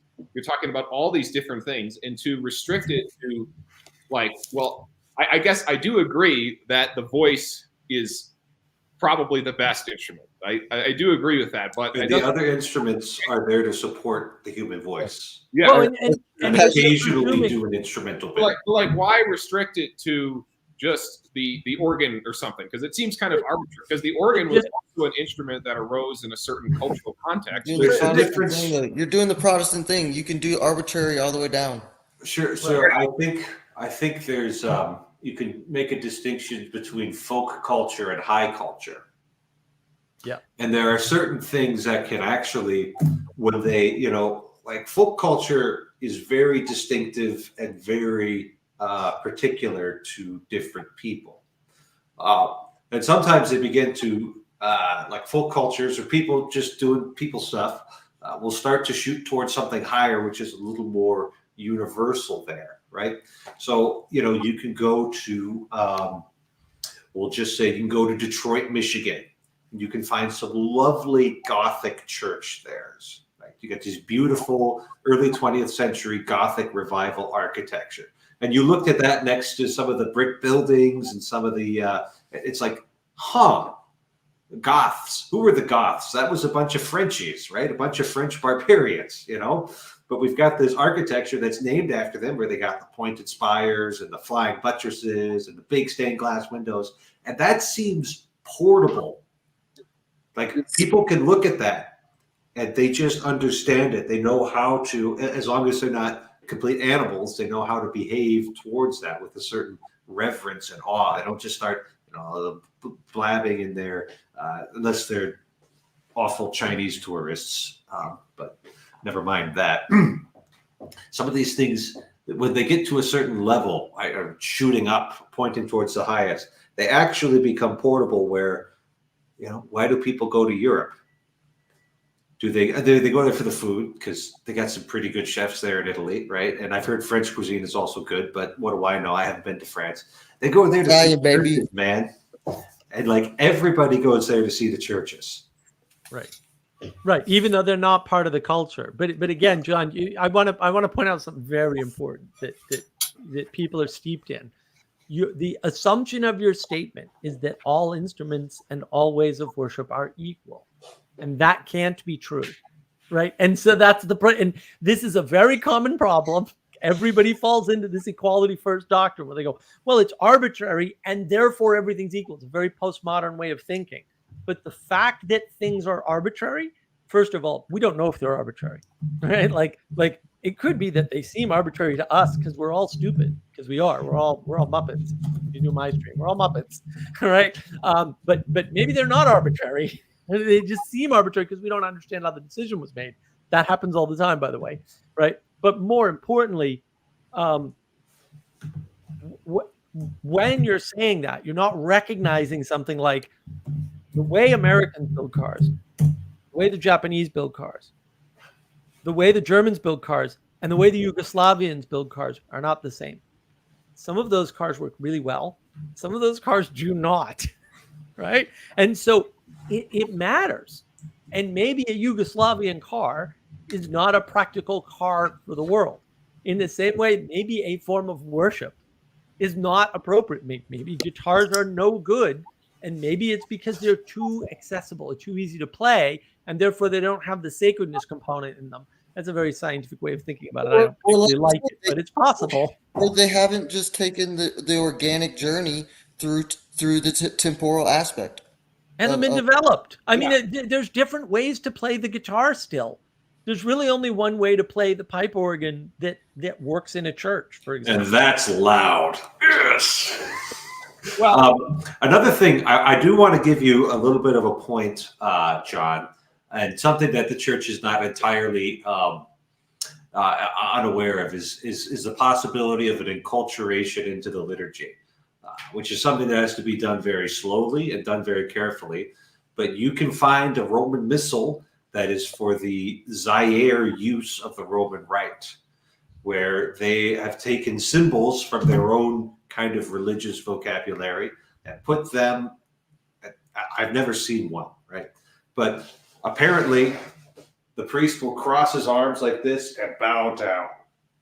And that means like repenting of your sins. If that's what repenting of your sins looks like in the Congo, then like very slowly and gently, we'll say, okay, if that's how you guys want to say that you're sorry, as long as it's what that actually means, we can do that. I think if the churches in East Asia weren't so small and persecuted, there would probably be some of that kind of enculturation there. Right. One of the seminarians in Detroit was Vietnamese. I think his family had fled because of the government persecution. But he had lived in Vietnam, and he told me, he's like, the Vietnamese want to have their own kind of rite of the mass. And I would kind of trust the Vietnamese. They've got like a certain level of, I'm going to say it, a certain level of civilization. And all I mean by that is living in cities, where you've got these symbolic language kind of built in to how you interact with each other. So anyway, there is something to that. We don't need to have everything become St. Peter's in Rome, but St. Peter's of Rome is still the exemplar and the pattern of how things ought to be done. And we don't. I mean, I mentioned this earlier, right? You go to an Italian Catholic church and a French Catholic church, and you're going to see something very different, right? And with the South American church, forget about it, man. Like, you're not even in, like, you'd be like, what is this? Are these Catholics really? But they are.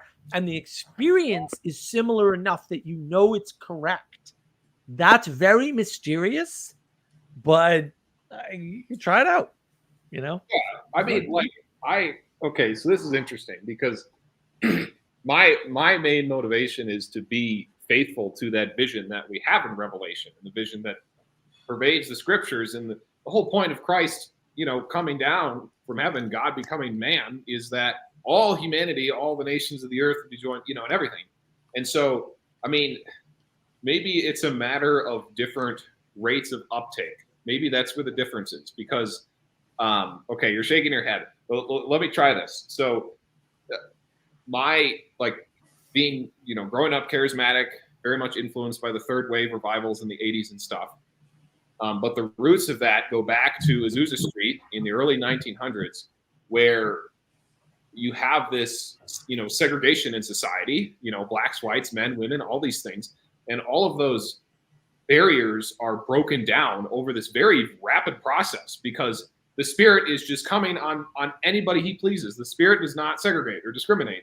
And to me, that represents such a beautiful vision of what in the age to come, of what that sort of worship will look like. We're going to have all nations. There's not going to be this, and it's not trying to be like a woke or a postmodern kind of ideal. I think it's I'm not worried about you being woke, because you put the right thing at the center, right? And if the right thing's actually at the center, then diversity is actually possible. Right. Yeah. So that's basically it. And then when I see the charismatic stuff going into the global South, and how it's the fastest growing by far, all these African countries, China, Southeast Asia, and they're all like developing and working within their different cultural upbringings. Now there's got to be boundaries. Because to go back to the musical styles point, or instruments or whatever, we probably shouldn't imitate the same music that was used to worship some tribal god or something. Yeah, we should get rid of that. That should go. But Christ is not just about, throwing things out. He's about repurposing things, plundering the Egyptians, bringing that stuff into the body of Christ and redeeming it, right? What is beautiful and what is truthful there. And so maybe it's like And I guess I can see the point. I can see the point for the conservatism of, let's say, okay, let's let this thing percolate over, and maybe 500 years from now, we'll see masses with guitars in them. I don't know. Maybe that's unthinkable now. It probably is unthinkable now. But I guess I do have respect for that position. But at the same time, I'm like, I don't know.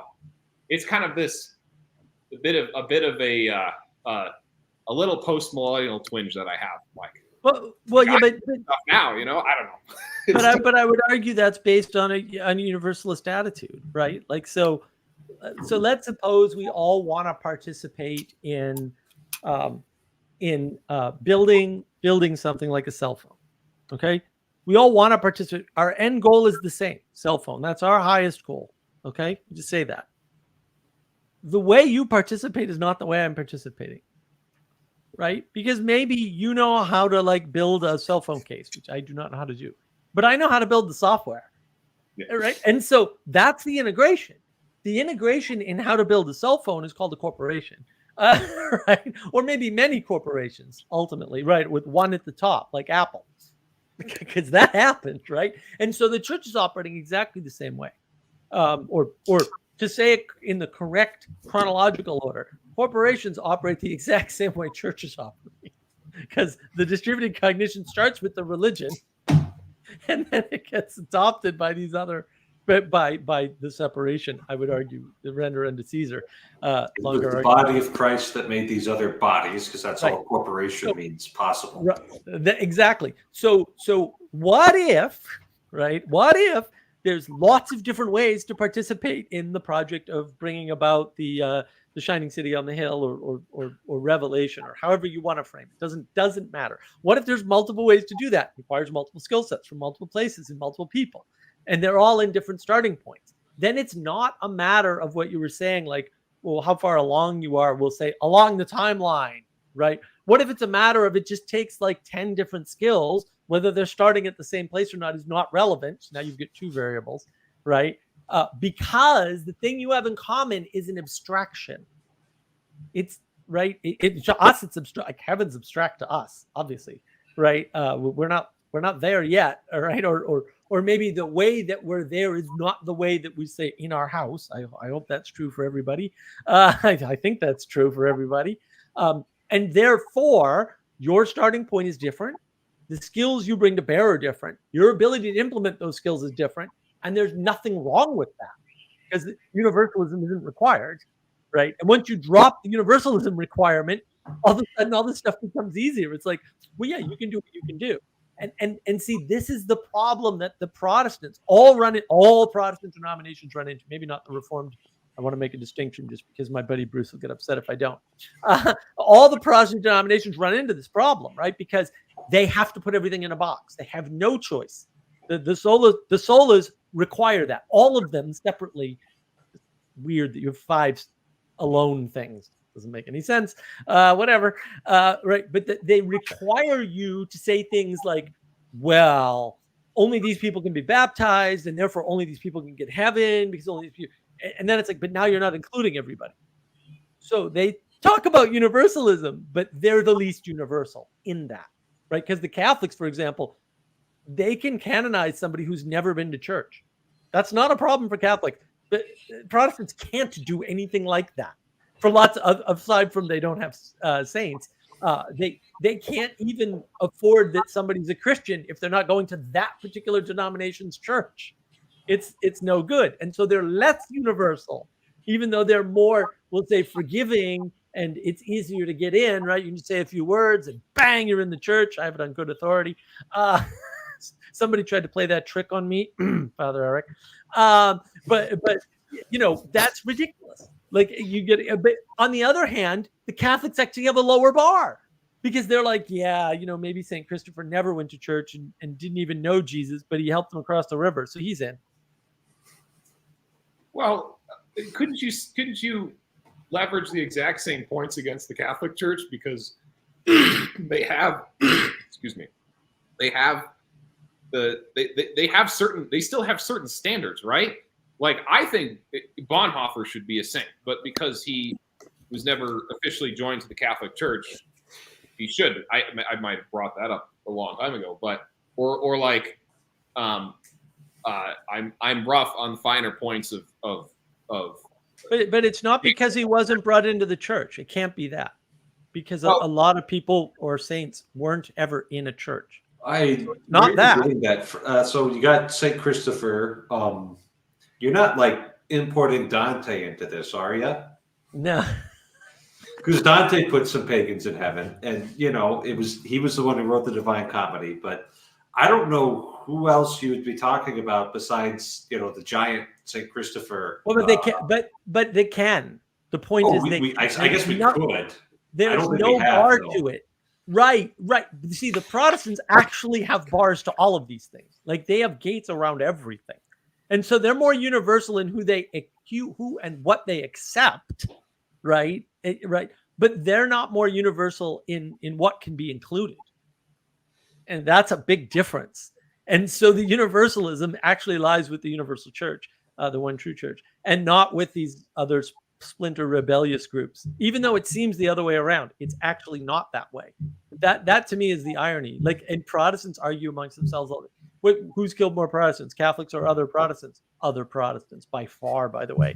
And so they bitch about the Catholics, and it's like, yeah, but most of you guys just killed yourselves. Sorry. Just historical numbers thing, right? Just that's the way it unfolded. Very unhappy about it. I'm sure everyone's unhappy about it. Death is no good, but also that's what happened, and so you kind of have to account for that. So who's more universalist? Like, at the end of the day, it's not the Protestants, because they don't agree with each other. So, like, the Baptists don't think the non-Baptists are getting in. The Catholics don't have that attitude at all, by the way. The Catholics are like, we don't know. We just hope our Protestant brothers make it to the one true church. In the meantime, we pray for their souls. That's it.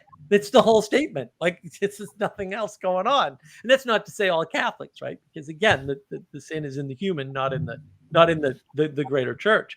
But that's actually really important. Okay, I think I see it, because I wasn't following for most of that, but I think what you're saying at the end there makes sense. That the Protestants are very dogmatic as to you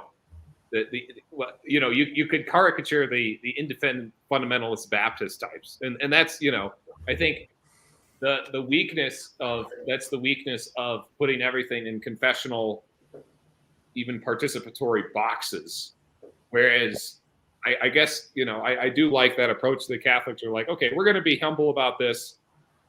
God can do whatever God wants to do. God can save whoever He can invisibly incorporate whoever he wants into the church, even an unrepentant Jew like Jacob. I hope I'm a repentant Jew. Yeah. Not from the Catholic perspective. I would like to be a repentant Jew. But not according to being Jewish. Sorry, I saw the opportunity. I definitely do not repent of being Jewish. That is definitely true.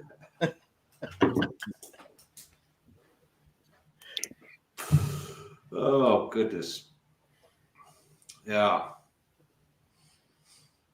Father Eric, since you didn't read that marvelous article I sent you, I'm going to have to do it myself, because I just enjoyed that article way too much. Oh, I read the article. No. You didn't read it on your channel. Oh, well, I think that'd be a little impolitic for me too. It would. Yeah, I didn't think you would, but I can read it. Okay.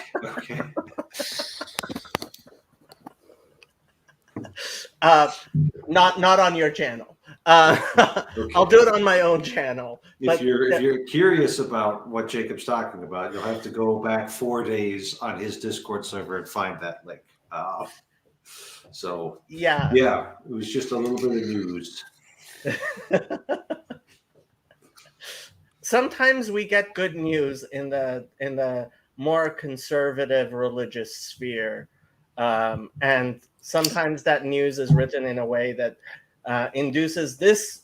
I have to repent of my Schadenfreude, because I sometimes do, in fact, indulge in the sin of Schadenfreude. Yeah. Anyway, there's lots to pray for. Oh, we're being a little bit mysterious here. There was a church in Rhode Island that got a new pastor, and the new pastor wasn't into as much lay participation and social justice stuff, and they were very unhappy about it. And the newspaper wrote an article about it. And if you watched my live stream on the Untold Catholic Story about the reform of American seminaries in the 90s and the 2000s, that story is very unsurprising because they're all a lot more like me than they are, Father Hippie.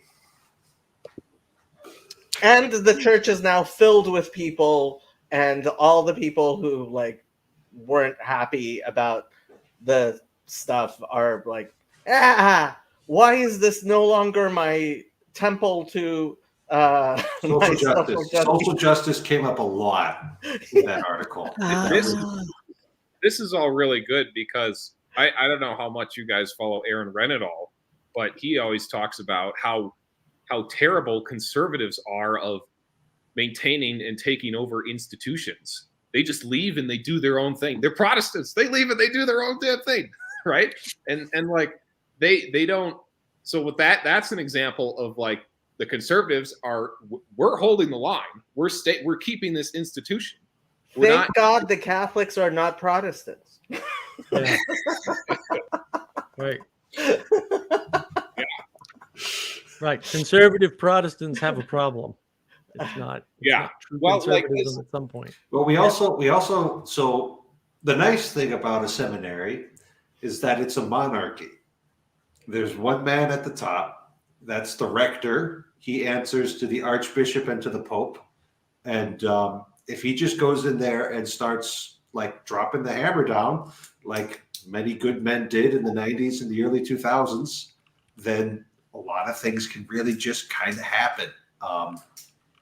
So there is a benefit to the monarchical structures that if you need quick reform, it can actually pull it off. Not necessarily going to be pretty or easy. You want to have the right people doing that. You don't want to give it to somebody who's going to go a little bit mad with their power. But yeah. So we do have that, and even parishes. I mean, they're kind of monarchical because you have a pastor, and he's the one who's in charge and responsible. So anyway, monarchy is good. Well, but the problem with saying monarchy is everybody assumes a universal single monarchy, and I've had to correct people and say no. There's a universal single monarch with no limitations or restrictions put on them. Exactly. Well, and they believe in postmodern top-down power from above, which is garbage and nonsense. It's never happened in the history of the world, right? It's because that's the Peterson's tyrannical chimp problem. It's too expensive to maintain tyranny. There's a cost to it, and it's just too high, and two people can take you out. And so it's not that it never happens; it's that it doesn't last very long when it does. And it's people worrying about short-term problems, like, oh, this boss in this particular job is oppressing me. Yeah, probably. But either he's going to get promoted or fired eventually, or you can leave.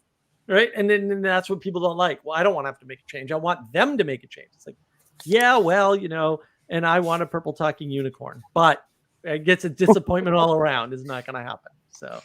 Yeah, if you could come in on Saturday, that'd be great. The other problem with the monarchy is that most of us are all Americans, so we can't do that. It's funny. It's funny. I'm a part of the SCA, which is the Society of Creative Anachronisms, and that's basically hierarchy, monarchy stuff going on all around. And it was born in Berkeley, California, back in the 60s. And the Americans long for a monarch. They do. It's funny. We have all these traditions and all these customs and stuff, which a lot of us newbies are still figuring out. Oh yeah, I'm supposed to bow and say Your Excellency to this person who's a baroness. I'm like, whoops, I just messed up. It's that wouldn't fly in a real thing. The fascination that so many Americans have with the British royalty. Yeah. right? They're just Yeah. like, it's like they just eat that stuff up. Guess what? I said a couple prayers for King Charles when he was crowned. I said a few prayers for Queen Elizabeth when she passed away. That was the extent of my participation because they're not my monarchs, right? It's cool that the British have it. It certainly provides utility for British society to have somebody they can gather around that doesn't have the authority of administration. But I've got Christ as Lord and the Pope as his vicar on earth, and I've got the bishop as my boss. So it's like I've got all the monarchy I can handle. Thank you very much. Well, that was the problem we solved. You got to remember that the people in the colonies, in the half of the colonies that revolted, because there were 26 colonies, 13 of them revolted.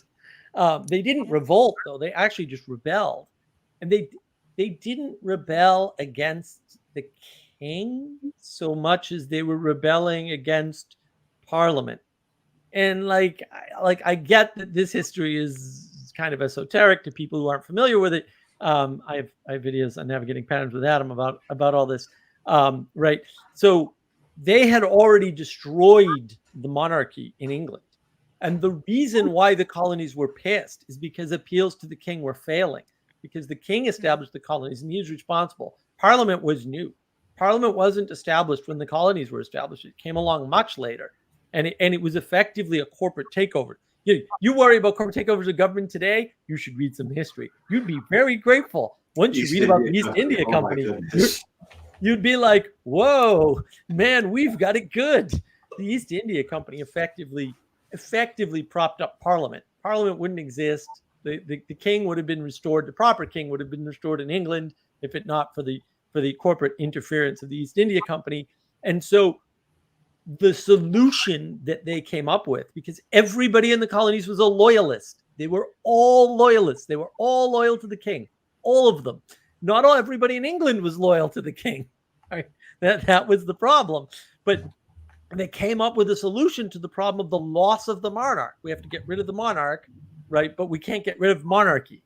What do we do? And they came up with this very sophisticated, very new, maybe it won't work, although pretty good record so far, government that replaced the monarch, right, in a very unique way that's never been tried before. That is a step in a certain direction from the European continental philosophy to the English tradition around the Magna Carta. The improvement is the Constitution, right? So there's a direct sort of a lineage there, and then that replaced the monarchy. But yeah, we still long for monarchy here in the United States. It's just we have a unique solution to the problem, and who knows if it'll last. But like so far, so good. Yeah. Well, thanks for the history lesson, Mark. And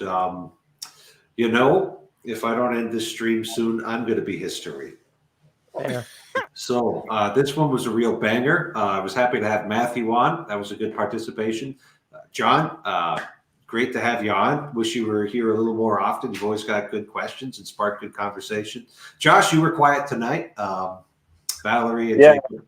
And as always, Mark does have the talking, and that's just fine. So good night, and God bless you all. God bless. Night, Father. Keep talking.